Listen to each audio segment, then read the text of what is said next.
Ayun, oh. Good morning. Maaga po si engineer. Per oras pagka hindi na kami break na pag-breakfast ang estimate. Pero tingnan natin kung estimate Yung kalakala pero natin yan. or dun sa Arawan. Kung Arawan, ikaw na lang mag-drive. Mga boss, Tarlac muna po tayo. Tapos ano na yan, flooring. Ayos. Ito yata. Ito yung pinaka parang 4 to 5 months to. Itong proyekto dito. Diba namin totally ano. So ayan, naputol yung ating kusina. Ang ganda-ganda. Kulang na lang sa mga ano sa hanggang taas po yan. Mga pintura niya. Stone. Bedroom.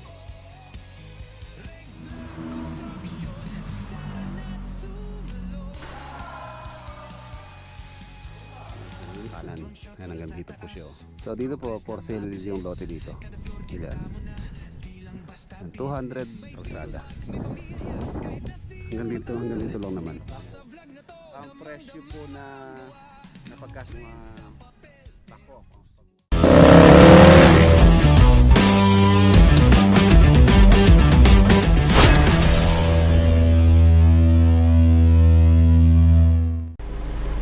Good morning. Another day, another build. Ayan, maaga tayo mga boss. So,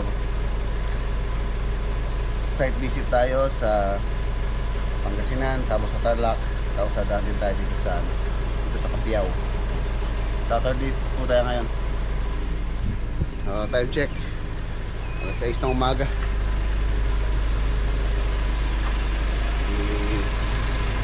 Proxy, gagamitin natin. Let's go. Ayan, malapit na po tayo. Pagkatapos natin dito mga boss, punta pa tayo ng Tarlac, and then diretso po tayo ng Pangasinan. Kaya po inagahan ko yung aking alis sa bahay para maaga tayo makarating sa site. Ayan, Saturday ngayon, so payday din po, sahod day para sa ating mga tropa na inaasahan yung kanilang weekly sweldo.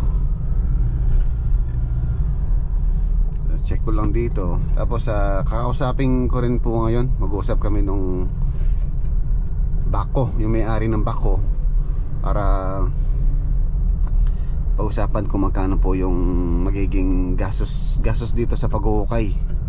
Update ko po kayo kung anong pag-usapan namin.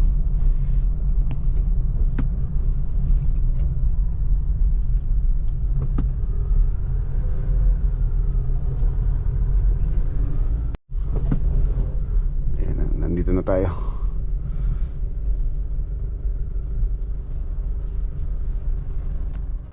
Ayan, good morning. Maaga po si engineer. Kaya mga boss, meron po kaming kausap ngayon yung pong mag-uukay, backhoe. Kung anong sana mga boss, ay isa rin po sa gusto kong invest yan, isang kahit na maliit na excavator lang, backhoe. Kaya lang medyo pag-iipunan muna natin yung budget para doon. So, tingnan natin kung magkano po nila. Ang gusto ko sana mga boss, sa Pacquiao. Pwede kasing yung kasi mga heavy equipment, ano po yan, per hour, per oras. Minsan yung bako dito nasa 1-2, pinakamababa yata 1-2 pare, no? 1-2. Pero yung nakausap natin si Boss Oli, kaya daw yung hanggang 1-1. 1-1 per hour, per oras. Kung Pacquiao, Yun ang pag-uusapan. yung pag-usapan, no? Mga boss, tingnan natin kung kaya natin sa Pacquiao or per oras. Per oras, pagka per oras kasi, so pagka umandar yung bako, umandar na yung oras nun, no? For example, isang araw magtatrabaho yung bako ng 8 oras yun. Depende sa kanya. Sabagay, pagka umandar lang, umandar yung oras, no? Hindi na kasama yung break time, pati break time kasama. Mamamatay yung oras ng parang stop, parang upan yan. Pag oras ng papahinga, may hihinto yung Dito oras. yung oras, no? Basta ikaw na lang taga-check na ano, kung sakaling per hour, per oras. 1-1, ayan, 1-1 daw per oras ang estimate. Pero tingnan natin kung estimate natin dun sa operator or yung may-ari kung pakyaw. Para wala na tayo naiintindi. Kahit matrabaho, mandarman o hindi, at least pakyaw na. Yan, kung kailangan, tatawag lang si engineer. Ayan. Aga pa mga boss, anong oras na ba? Mag-aalas 7 pa lang. Umalis ako sa bahay ng alas 6 kanina. Ito na yung linya namin. Ang pinakamahirap lang naman po dito sa ano dito, sa trabaho dito, itong area na to. Itong area na to kasi matubig. Ayan, may palay doon, may tubig doon. So yun lang yung medyo mahirap. Dito naman, sa area dito, tuyo na dyan. So maginhawa na dyan. Ayan mga boss, nakapagano na si engineer, 100,000. Ayan, uy, 100,000 bigay mo kay Maring Belen. Ay, Isang dandibo ko na. Yung mga boss, ayun, tiningnan muna ni Kuya Rolly pala yung pangalan po nung may-ari ng bako. So mamaya daw namin malalaman kung magkano. Update mo lang ako na kung magkano na. Tatawag din ako sa'yo. Yung per oras, tapos yung pakyaw. Di ba sabi 1-1 lang? Baka kanina yung kalakala, pero punasan niya. Oo, 1-1. sige, sige. Siyempre para Sa per oras daw po 1-1. Sabi ni engineer. Siyempre nakausap na kaya Oo. yung nasabi sa akin, sinabi ko sa'yo, di ba? No. Ngayon nagpunta siya dito. Yun. So yun mga boss. Tingnan natin mga boss kung kaya natin sa pakyaw or dun sa arawan. Kung arawan, ikaw na lang mag-drive ng bako, no? Oo. Kasi yung minsan maano yun sa atras, tapos Sa bante, no? minsan kasi hindi mo maano, pag pumasok siya, start na yung araw niya. Ngayon pag yung oras niya, minsan yung may posibilidad na maaga siyang uuwi, Oo. late na siyang papasok, ganun. No. Sige, sige. Yes. So ayan mga boss, okay na. Mamaya natin malalaman yung magiging estimate ng bako operator. Yan kayo pa yung plano ko rin. Oh, sige, sige, sige pare. Okay, tayo, lalakad na tayo. Tarlac muna tayo, and then Pangasinan. Ayan mga boss, Tarlac muna po tayo. Victoria. Ayan, nandito na tayo.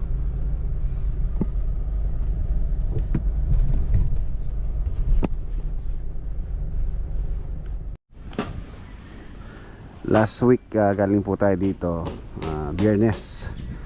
So ayun, sa linggo ayun po yung naging progress nitong project. Ayun, nakapag CHP na sila, and then to nakapag tabon o tambak.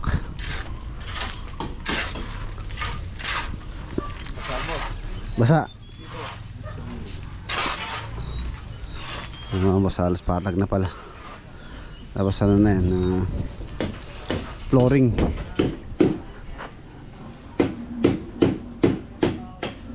Ayun na, nasa ano na pala sila dito. Header.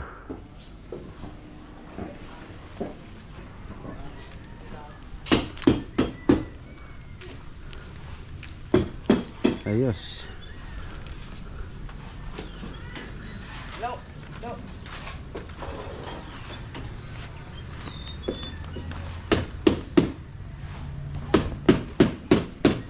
Compactor din sila dito. Yung pinagawa kong compactor. Ito yung poso dito na dati. Yung system pinadugtungan ko para magamit pa to. Malakas po yung poso rito.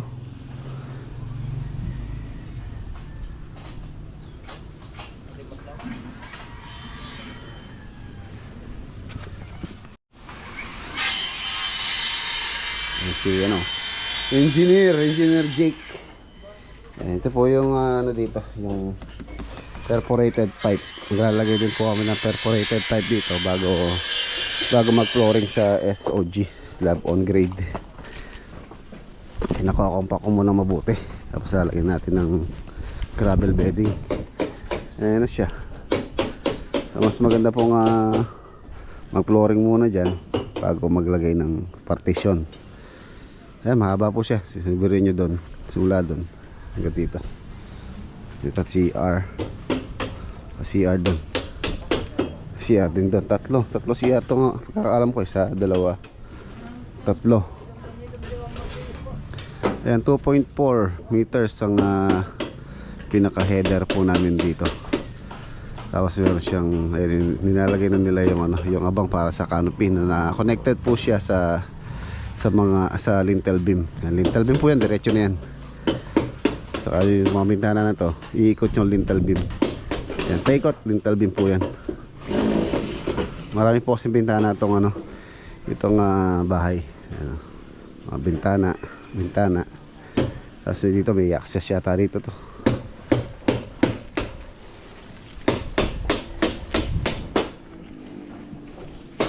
Tapos ito yung pinaka main door niya dito. Ito porch area, tapos magkaka-step siya rito. Ayan, tapos yung garahe na po yan.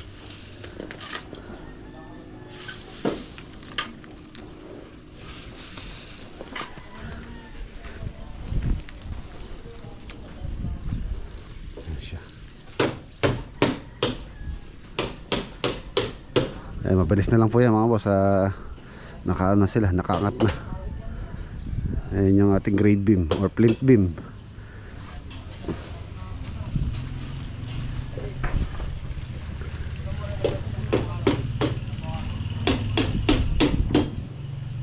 Ayan, shoutout kay Ate Luz tsaka kay Sir Basti. Ayan, CR.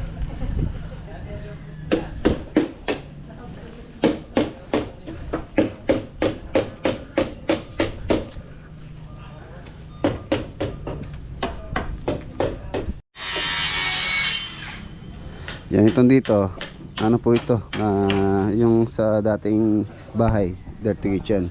So ganun pa rin, magiging dirty kitchen para naman po ito. Bali yung formal kitchen niya, kung di ako nagkakamali dun sa area na yun. Pagkatapos itong CR na to, ayun, na dun, kitchen, dito yata. Ito yung pinaka parang common CR.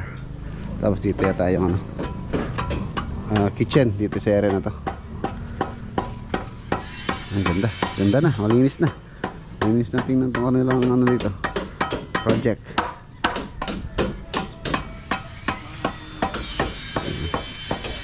Ayos. Hindi na po tayo magtatagal dito dahil hinihintay din po ako sa Pangasinan.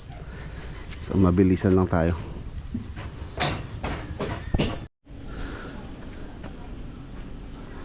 Ayun mga boss, sa linggo na lang. Hindi po. Sa pagtansya ko, itong project na ito mga boss, 4 to 5 months to. Itong proyekto dito. So halos nakaka-isang buwan, may higit pa lang yata kami rito. Ano po ito, yung pong mga bago dito sa ating channel, yung pong bahay na to is old house siya na giniba namin. Totally zero. Tapos nag-layout tayo ng panibago. So ayan. So ayan mga boss, hindi na tayo magtatagal dito dahil hinihintay din tayo sa Pangasinan. Sa Sabado po ngayon, half day lang yung iba rito. Yung iba uuwi, babalik bukas magtatrabaho. Kahit Sunday may gumagawa po rito. So ayan mga boss, tsaka po hindi rin tayo makapag-parking na dito. Mayroong tambak. Ayun yung ating sasakyan nasa kalsada. Baka mabarangay tayo. Medyo, tapos na ako. Tama ka.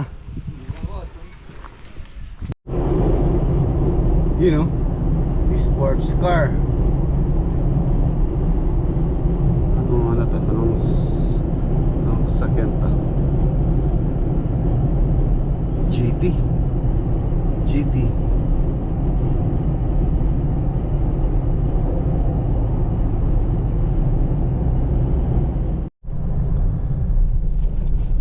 Ayan, nandito na tayo. Dito po sa Alcala, Pangasinan. Update po tayo dito sa project dito mga boss. Itong project na to malapit na po matapos. Ayan. Siguro ilang araw na lang, nabibilang na ang araw nitong project. pagkatapos to, yun yung ating magiging before and after nitong project. Itong project pala na to mga boss, inumpisan yata namin to, kung di ako nagkakamali, August, September, October, November, December, January. So halos 5 months na to. Ito palang project na to, tulad sa Tarlac, ano rin po ito, old house din siya na giniba po namin totally zero. So nag-layout kami ng panibago. And then yung house plan nito, yung house plan po tulad sa Tarlac, halos siyempre yung gumawa, yung ating architect, yung aking arkitekto si Gladwayne Ernest. Ayan, siya po yung may guhit nitong mga proyekto na ginagawa natin. Yan yung po mga gustong magpagawa ng house plan or gusto rin magpa-build sa amin. So pwede nyo pong kontakin si architect para sa plano nyo. Ang first step po kasi, siyempre ang first step natin is house plan. Mas maganda po may ready na kayong house plan para po mas mabilis po yung schedule ng paggawa. Siyempre yung plano natin is sign and sealed ng mga professional tulad ni Architect Glad. I-apply nyo na lang sa application na lang for building permit. Ayan, ito pong mga project natin. So, matagal na rin po nilang pinag-uusapan. So yun, kaya po schedule po yung ating mga project. Ayan. So malapit na tayo mga boss. 5 minutes nandun na tayo. 5 minutes. Saturday ngayon. Ayan, payday. Baka hindi ko alam kung uuwi yung mga tropa dito o tatapusin na nila, kasi konting-konti na lang po talaga yung ginagawa rito. Tatapusin na nila, maliban na lang kung mayroon pang ipapadagdag po si owner dito ng mga papagawa pa nila. So malalaman natin. Ayan, nandito na tayo.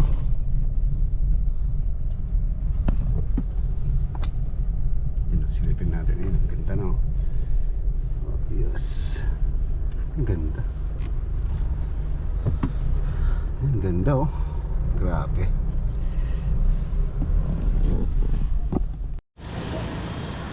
Ayan mga boss, Alcala Pangasinan project.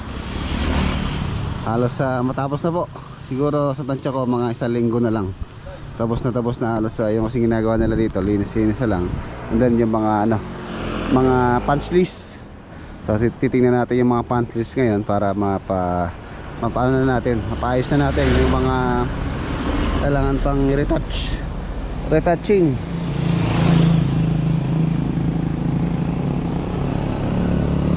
So yung perimeter fence, hindi ko alam kung papagawa pa nila owner. So yun, may pag-uusapan pa pagka ayun na siya. Ayan na po siya.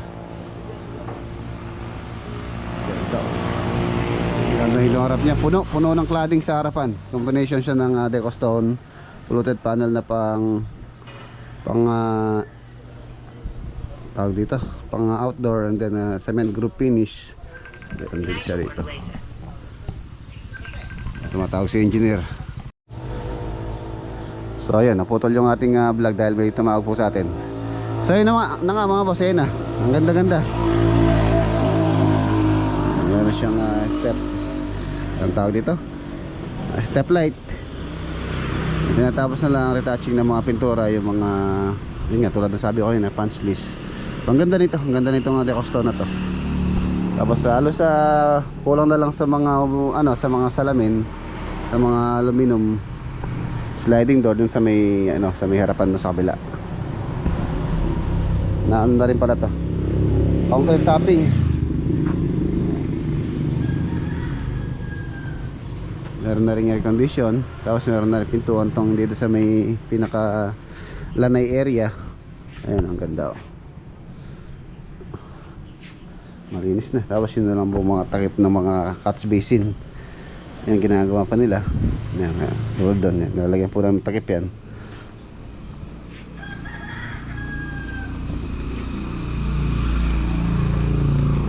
Ay, nakalak Doon tayo sa ano dumaan. Sa kabila.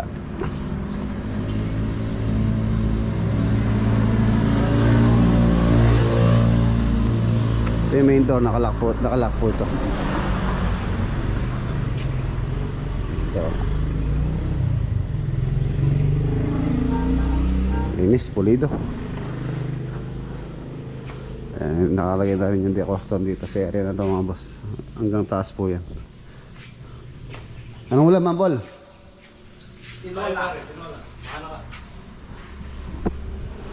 Sa tiloob. Ay, loob niya mga boss. Linis. Ayun na po siya. Ganda-ganda. Ayun, yun lang tinatapos nila. Tapos mga ano na lang, titingnan ako ng mga punch list sa pintura. Ito na po yung kitchen. Ito po yung kanyang island na yung size po nito is 4 feet by 8 feet. Ayan, yung kitchen cabinet po, ang pintura niya is natural. Inano lang namin, kinalaya lang namin ng konti para maging mahogany. Halos mahogany siya. Ayan, yan po yung gustong color ni owner. Ayan siya. Cabinet. Tapos ito na yung kanyang countertop na ay kitchen top. Kitchen stove Hamden. Please sa taas higher ganda. Quartz countertop. Ayan, shoutout sa crystal granite ang nagalagay po nito. Yung installer din ni paring Mac Lagunilla sa kanilang mga proyekto. Dito lang sila sa mga boss, sa Tarlac. So sila na po yung nag-install dyan. Pagka malapit naman sa Pampanga, si Jason naman yung ating installer naman doon. Pagka kasi malayo. So sa kanila ako na binibigay pagka malayo yung installan kay crystal granite. Tapos ito yung master bedroom. Sinis na po. Pinapalinis ko na yung mga window para matanggalin yung alkabok. Tapos ito yung CR. Ayan, pinapa-check ko yung mga grout. Ayan, heater. Meron po siyang heater na malaki. Bali itong heater na to mga basta dala po nila from saan kasi galing to? Sa Paris pa o sa yan, in-import po dito to, dinala po dito. Malaki po yan, Ariston. Malaking heater. So, dyan po nila pina-install yung heater na to. Ayan, malaki. Ano po siyang hot and cold. Ito yung dito, vanity. Meron din siyang exhaust fan. Wala po kasi bintana to, so kailangan meron siyang exhaust.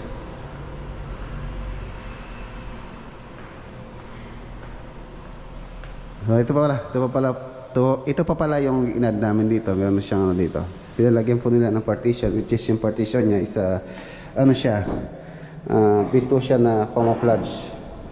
Hindi siya halatadong pintuan. Ano? Inaayos pa yung ano. Ayan.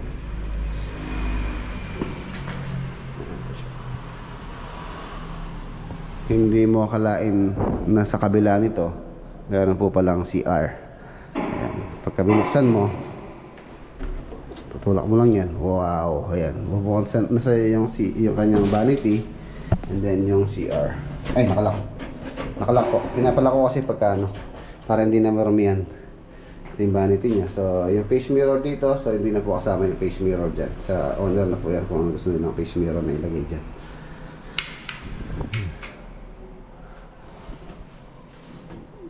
Ano po ito?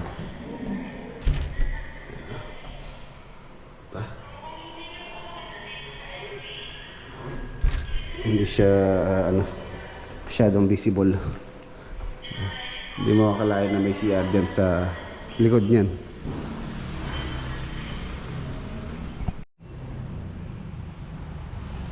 Ito na lang yung tatapusin. Tapos konti-konti na lang mga boss. Itong project, turnover na tayo.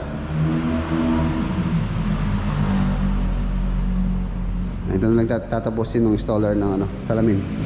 Itong pintuan dito.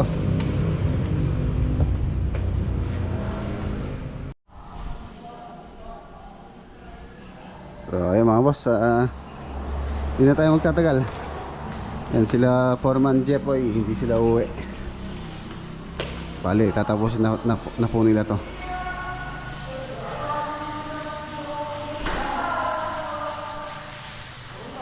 Ayos na.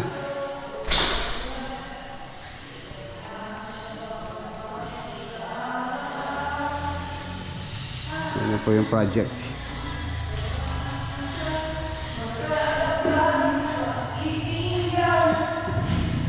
Pakanta pa kayo, pakanta-kanta pa. So ayan mga boss, let's go. Kunti na lang. Kunti na lang.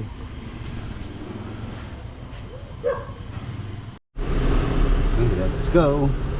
Sama natin yung mga uwi. Magte-change oil muna. Ito isa oh. Change oil.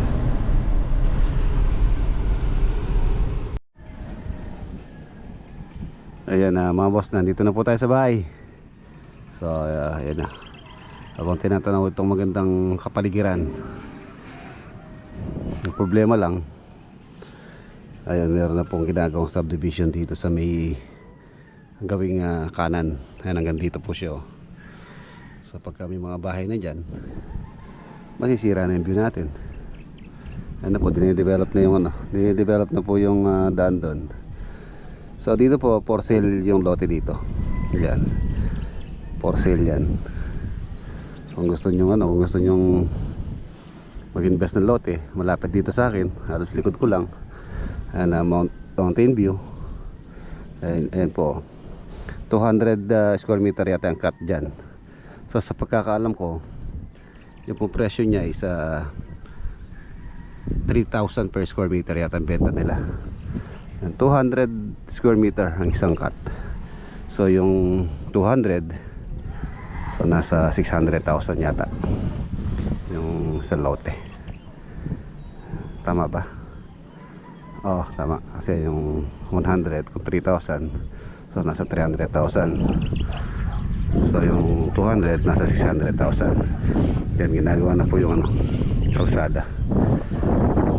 Hanggang dito lang naman. Ayan, ganun sa may na yan, yung may pinitak na yun. Dito wala pa. So yan, talagang umaasenso yung Arayat. Baka soon maging subdivision po ito. So wala na tayo view. Consider na ito, mabili natin to.